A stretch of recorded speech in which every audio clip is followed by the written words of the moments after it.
Hannah. Welcome back to my channel. Today I'm going to be talking about beauty photographer hacks. I've been a beauty photographer and a fashion photographer now for about 10 years and I have a lot of hacks. So I wanted to share some with you today. Hopefully they'll make your life easier like they have mine. So the first hack I would say is Keynote. If you have a Mac, this is a very useful program that you can get, and it's kind of like an up-to-date modern PowerPoint. It's so easy to use. It's so much easier than InDesign. It's so much easier than, PowerPoint itself. You can copy and paste text. You can drag images directly from the website. There's no weird structure you have to keep your images within. You can really loosely play around, and I use it for making mood boards. I use it for making treatments. I use it for making portfolio PDFs. I use it for just I have just so many uses for it. I use it literally every day. Even planning me and my boyfriend planning a holiday, sometimes I'll use it for that. So yeah, Keynote's great. Just literally so easy to use. I never normally get excited about programs because I normally hate them. But this is honestly the easiest thing to use, and you can save, it lets you save into a PDF that's big enough to go on an email, or a PDF that's super high res. So I know often we spend so long resizing PDFs, whereas this one is great at just doing a really nice, slightly lower quality, but one that will actually fit on an email. So I would definitely recommend Keynote for any photographer out there. I would also say that some photographer kit essentials would be, now these are things that I always have in my photographer bag with all my cameras and stuff like that, is first of all, you need snacks. Let's be real here. You never know on a job where you're going to be, what's going to happen, how long you're going to be there. I've had jobs that have gone overtime by about 7-8 hours, and I've been so thankful that I have snacks on me, because sometimes catering, they don't plan in advance, or sometimes you might be allergic to the food. Personally, I have a nut allergy, so almost always I am allergic to the food, so I try and always have snacks on me and have some water on you as well, and as well, any medicines, any headache tablets, or especially if you're dealing with flashing lights all day, just think about everything you would need. Maybe your assistant cuts himself, you might need some band-aids. So yeah, just build a basic little kit like that, I would say.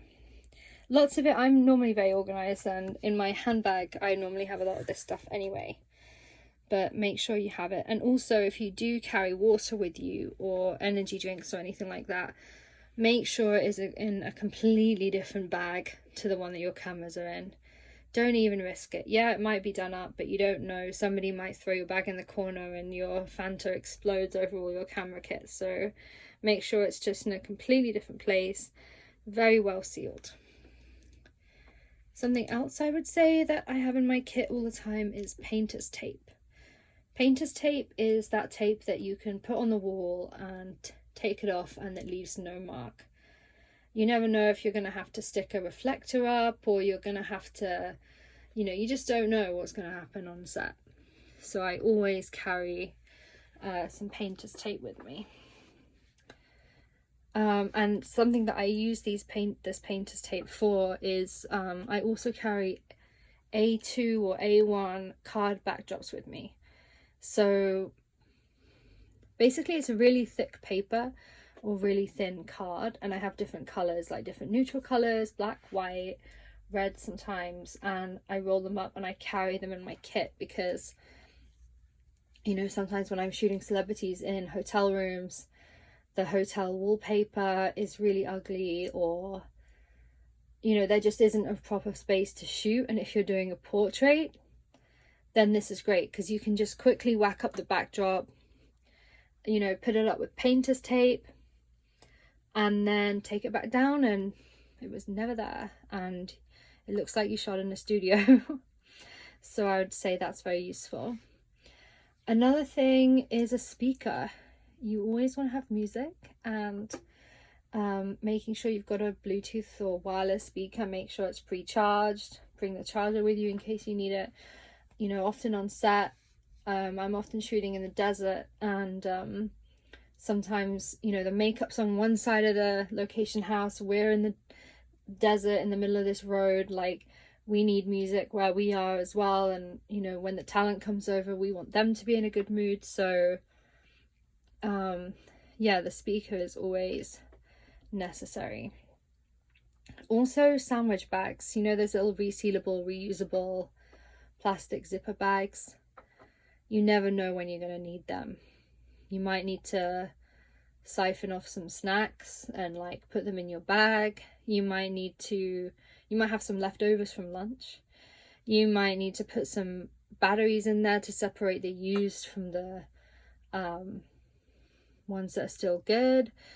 You just never know. So I would always carry some of them on me, as well as straws, paper straws, obviously, because now sometimes makeup artists carry these for this reason, but sometimes they don't have them, and that's making sure that the model can drink without messing up the lipstick.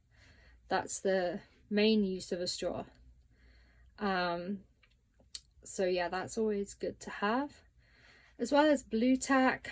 Blue tack's always really useful just to have on hand. It's good to have a towel sometimes, because you don't know, honestly, the amount of times we've randomly needed towels, whether we're in the middle of the desert or whether we're in a studio.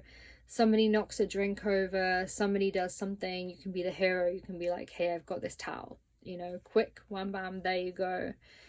You just never know when you need a towel. Maybe the model's got wet hair and they're spraying the hair and they don't want to get it all over the dress, but they've already got oil over the other towel. It's just so many things that happen. You know, a towel is always good, even if it's a small one. Another thing is aluminum foil, or tin foil as we call it in the UK. It's a really good reflector, and often, especially on beauty shoots or in tight situations, you don't have room for a massive reflector. No one's got any white card. So, you know, and tin foil, aluminum foil, you can tuck it in your shirt as a bib. So if you're shooting beauty, you can kind of shape it and mold it to bounce back on the face. Sometimes it gives a weird effect, so it just depends. It depends what you're shooting it with. I think it works better with natural light than with flash, but it can really give that pop to the eye. Or sometimes I've even worn it as a bib so that it will flash the light back into the model's eyes, so it bounces off my chest back into the face, or to light up the neck a bit. So I'd say always carry some of that with you. And then going back to the speaker, if you have time, it's really, really useful to have some photo shoot playlists on Spotify or Apple Music or whatever you do your playlists. Have some pre-made playlists so that, you know, let's say you're shooting a celebrity or you're shooting a model and they really like pop music. You know, you've got a pop music playlist there. Let's say they really like Beyonce, you've got a Beyonce playlist. Let's say they really like, you know, country music or whatever music they like. Try and make sure you've got at least a few playlists there. And especially because, you know, a lot of the time there's people on set that might not necessarily like swearing, you know, depending on the set. So definitely make sure you've got some sort of family friendly, not totally lame, but, you know, some playlists there that aren't gonna offend anyone. I'd say, you know, make sure you've got some of that. And then also just your jams, because a lot of the time people are like, hey, photographer, you put on your music, we want to hear what gets you hype and stuff like that. So, you know, get a playlist of stuff that you like too. And you know, set lasts for 8 or 10 hours, so get a lot of songs on there if you can. And then I would say to label all your kit. I only did this recently, which was a terrible idea because I think I've been losing things over the years, but label everything. You can use this painter's tape to label things so it won't leave a huge mark, or get a Sharpie or both, and just label everything just with your initials or whatever you need. It's gonna be really good, especially if you're on set and people are packing up and they don't know whose is whose. They can be like, whose is this with the pink label? Or if it just says your name on it, then that's obviously the best option. But yeah, so I'd say definitely label everything. Another hack, if you can afford it, is get a spare of everything, because it's going to save you money and time in the long run. I recently just ordered another laptop charger because mine was looking a bit on its way out, and I don't want to be stuck, and I can't afford to be stuck, you know, for 4 or 5 days before I get another charger in the mail. So I thought, you know what, I'm just going to order one now, and then if mine does give up hope, I have another one. You know, if you don't have much money, start off with the small things, just like batteries, battery chargers, laptop chargers, and you know, batteries in general, because I know a lot of our stuff, you know, flashes and bits and pieces does run on batteries, and flash sinks and all those sorts of things. And then when you can, try and get maybe a backup lens. Maybe don't get the exact same lens, but get a similar one. I have a couple, literally. So yeah, and then when you can afford it, get a backup camera, get a backup laptop. My backup camera is a Nikon. So right now, I'm gonna be 100% honest and tell you what I have. So I have a MacBook Pro Retina display 15-inch, which I bought brand new on finance years ago. And I have a MacBook Pro 13-inch that isn't the Retina display, it's like the older one. And I bought that secondhand from a really reputable online business that my my uncle's friend recommended to me, and it's great. Oh my god, I've had it for like 6 years now, and it's been great. It's my backup laptop, so I don't use it every day. I use it if my laptop's having problems. I use it if for some reason I need 2 laptops, which I do sometimes on jobs. I use it on, if my laptop is full and I don't have enough time to delete stuff, then I'll use the backup laptop. It was, I think, £500, which, you know, considering brand new, they're like 2,000 or 3,000, sometimes more. Very reasonable. And yeah, so I'd say if you can do that, because it's just going to save you money in the long run. What's going to happen if your laptop breaks and you have to spend weeks getting it fixed? How much work are you going to lose out on? It's definitely going to be more expensive than the laptop.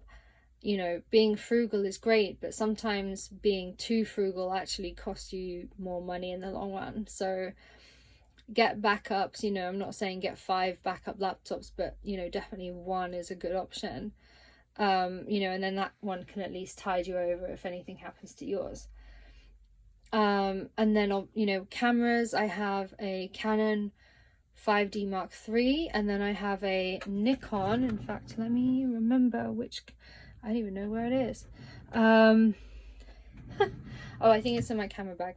I have a Nikon D300S, I think that's the name of it, and it cost me £300. Which is about $450, and I bought it secondhand. I used it as my main camera for about 5 years, until I got my Mark III. Now, right now I'm looking to buy the Mark IV, but with quarantine and everything, my finances are not as chill as they should be, and it doesn't make sense to make that investment right now. But what I do is whenever I'm on a big campaign shoot, I always rent the Mark IV, which costs around $200 a day to rent. And I have two lenses. I have a 24-70 and I have a 100mm lens for my beauty stuff, and those are the two that I use mainly for my Canon. My Nikon lens, I can't remember the exact lens I have, but I think it's similar to the 24-70. It's a zoom lens. It's nice. It cost me like $800 secondhand. But yeah, so you know, I've got two cameras. If one breaks, I have another one. Obviously not ideal. One time I was in the desert on a shoot, absolute middle of nowhere, and my camera hit on a rock, and luckily it was fine, but it could have not been fine. But luckily I had my other camera with me. But it was at that moment that I was like, I'm so happy I have this other camera. And whenever you go on a job that is, you know, obviously going to be a safe place to be and all that sort of stuff, make sure you always carry two of everything. Because again, if your camera breaks, your lens breaks, you just want to have a backup for everything you have. As long as you have one backup, you're fine. You know, obviously if you can have more, then great, but I don't feel like that's necessary at this point. But it will save you money. This is the thing. It is hard to bear that cost up front, but if you can afford it, it's gonna save you so much more money in the long run, and time. You know, the time where you're panicking and you're figuring it out. One time I had to rent a laptop because my laptop broke, and the rental laptop cost me $170 a day, and I needed it for like a week, and I could have just bought a brand new laptop. So yeah, just definitely bear that all in mind. You know, SD cards, hard drives, you know, again, when it comes to hard drives, have multiple, you know, make sure everything you've done that's important is backed up in at least one place. That just goes without saying, but a lot of people have one hard drive and their whole life is on this one hard drive.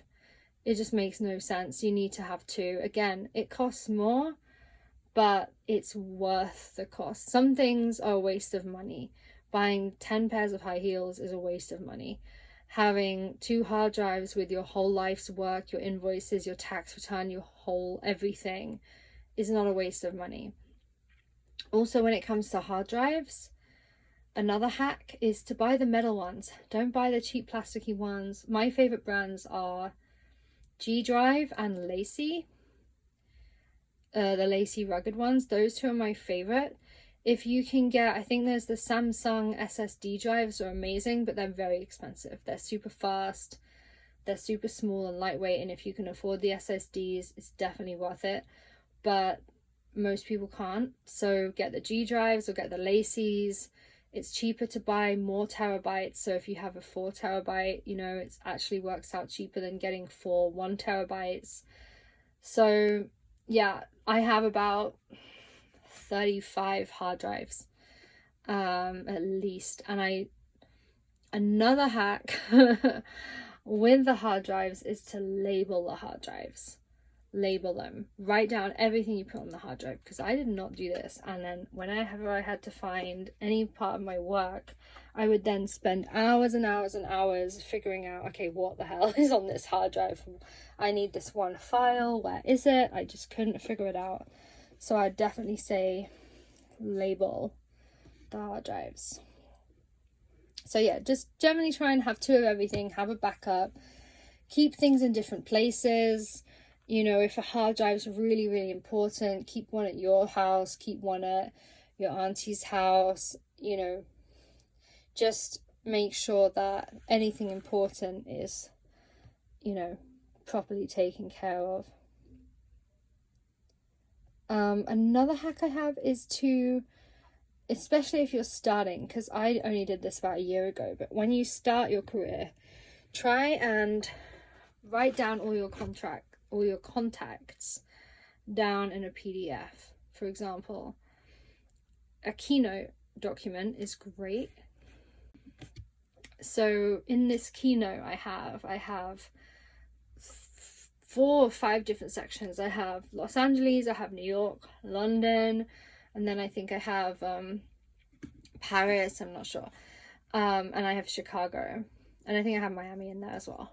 And in each section I have hairstylists, makeup artists, producers, clients, brands, branding agencies, you know, assistants, like everything. I have all of this in one place, because if you're not going to remember everyone's name. You just aren't, you know, as much as you think, oh, I'll remember Christina. You're not going to remember Christina. You're not going to remember her email address. You're going to forget she exists. And you know, it's so much better just to have everything written down. You don't necessarily have to have all their emails and everything typed out, but just have their full names or their Instagram handles, and then yeah, check up on these people, see if they're good. And you know, it's just good to have everything written down, because if your brain's anything like mine, you're not going to remember everything. And then I'd say regularly try and keep on top of your laptop and your phone organization. Try and avoid your laptop filling up over 50%, as this will make it start running low, and it's really hard to get back from that point. Running slow, sorry. It's hard to get back from that point once you start, the laptop just declines. And it's happened to me so many times.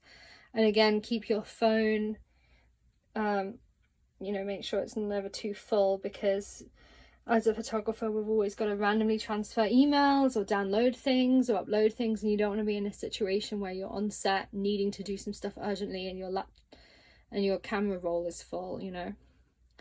So, you know, try and be organized with that.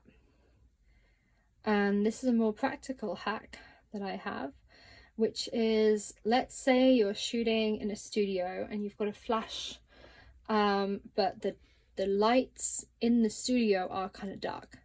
So it's fine when you've got the flash, but then the studio is kind of dark.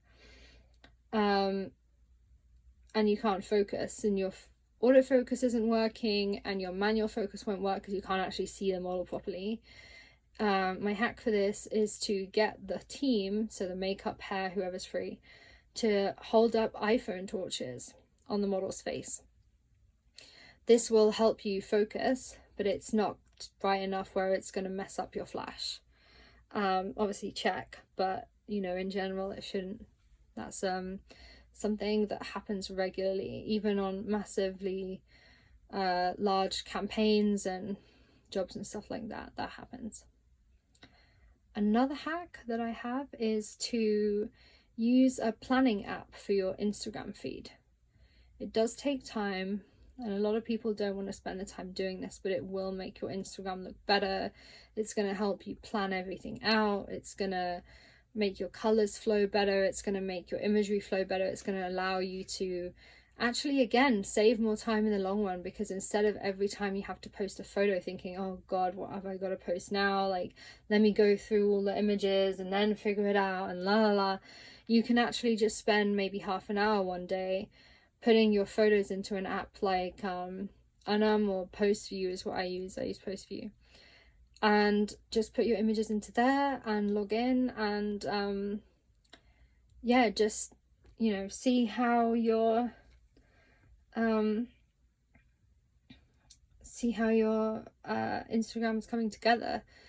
You know, you might not find it helpful, but I find it helpful, and I know a lot of people that use it, and their Instagrams do look a lot better. And again, you spend that half an hour, you've gone through your posts, you know what you're going to be posting for the next month, you know, or the next week or whatever. And then if you think, oh, I'm going to post an Instagram photo, you can just check on the app and think, oh, I'm going to post this one, and then you know exactly which one to post.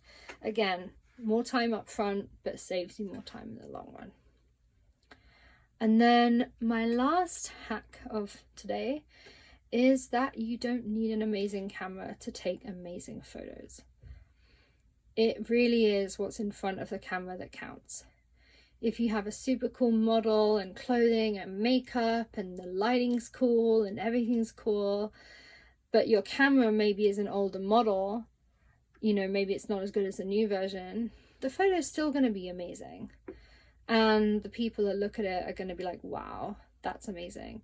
they're not going to be like, oh, look at the pixels, they're not as good as this other camera, you know. And obviously when you get to a point where you're shooting massive billboards, then you will obviously have that camera, or at least you will be getting enough money that you can rent the camera that you need, so that you've got the best camera and the best photo.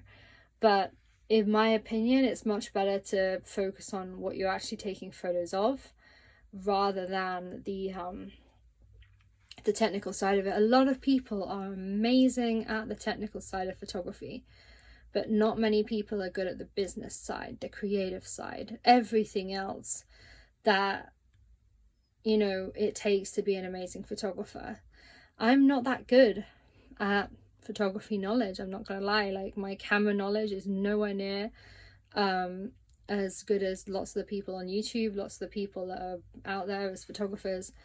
But what I try and focus on is the model and the lighting and the color and, you know, the makeup and the hair and the theme and the mood and the, you know, the creative process and how the model feels and interacting with the model, and, you know, trying to get a really cool shot rather than being like, oh no, this shadow isn't perfectly bounced, you know. And obviously it's great to learn about lighting because it will really help you, but I don't think it's as important as just making sure you've got a really cool concept and really cool ideas.